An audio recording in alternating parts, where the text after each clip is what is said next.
1980 was, I suppose, the turning point of my career as far as becoming a full-time professional race car driver.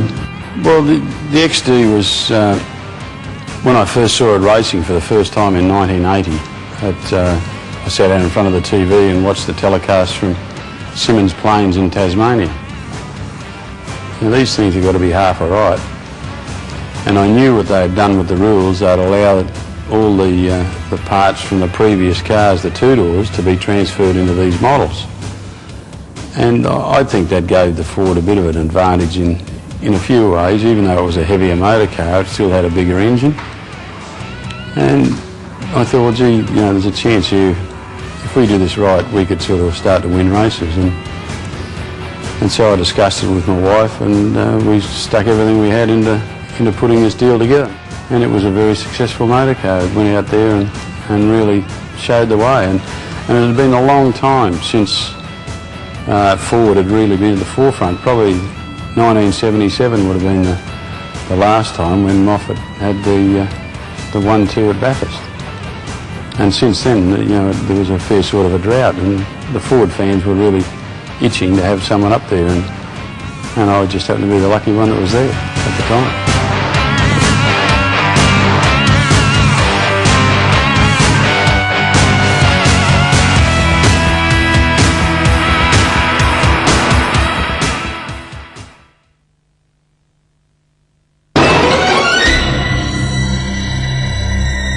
Like a lot of people, my first memory of Dick is actually when he hit the rock in 1980 at Bathurst.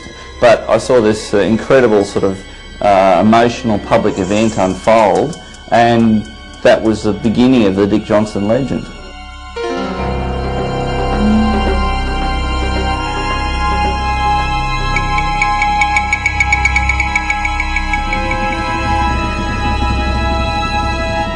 As I remember it, he was leading the race comfortably, and then I can only assume it was a GM spectator rolled a rock on the track, and Dick hit the famous rock.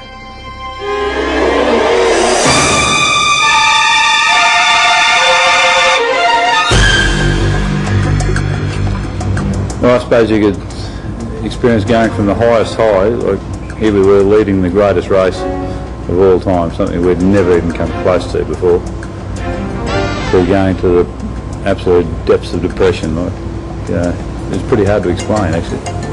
Just tore everybody guts out.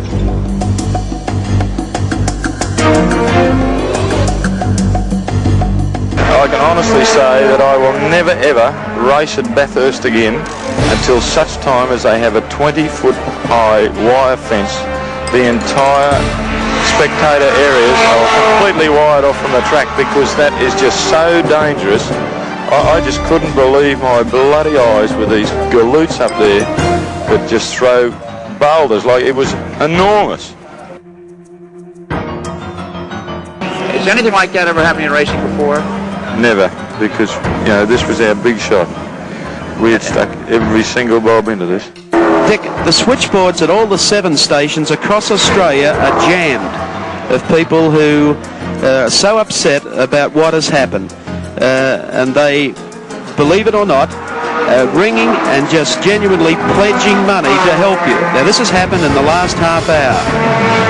Everyone knows what has happened to you. We want you to understand that everyone admires what you've done so far in your qualifying efforts yesterday, and also this morning in leading the race, and we'll keep you informed. I know the viewers across Australia are absolutely shattered by what has happened, the same as you are shattered. We all feel the same. Probably not a motor racing supporter who threw that, probably some idiot that just came in to cause a disturbance. So take time out, we'll keep you informed what happens, Dick. Thank you very much, Mike. I think Dick was really affected by it in the sense that he found that there were a great number of battlers out there that identified with him and that contributed their own money. And I don't think until then he really realised how emotionally involved people get in motorsport. He always felt that, but it was the fans that probably surprised him. And Edsel saw it on TV and called and said, I think we ought to support it. So every dollar that goes to the team from viewers of Channel 7 who send something along to you, care of ATN Channel 7 in Sydney, that money will be matched dollar for dollar by Edsel Ford on behalf of the Ford Motor Company.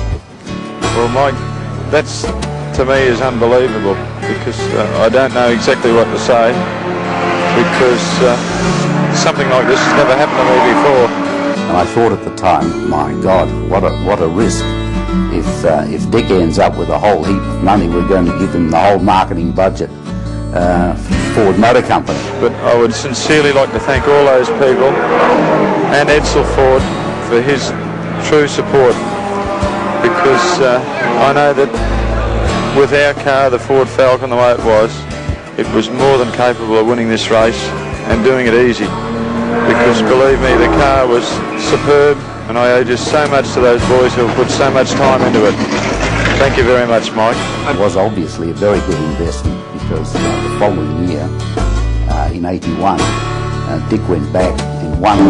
But to win Bathurst that year would not have given us the same amount of exposure as what it did with the Rock. And I think it would be a happy day for all our viewers throughout Queensland with Dick Johnson, the man from Prudential. We built this new car with the funds that had been donated to us by all these people. And I'll never forget the first race. It was in Tasmania at Simmons Plains, and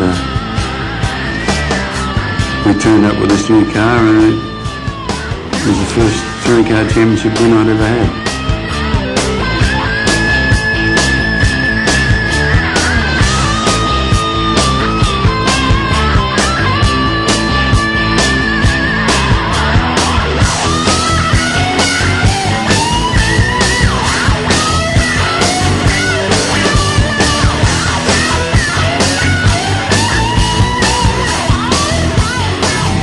Final round of the Australian Touring Car Championship in 1981, and in the last round of the championship, one point the difference between Brock and himself going into the final round. He's probably referring to a race at Lakeside where it came down to the wire.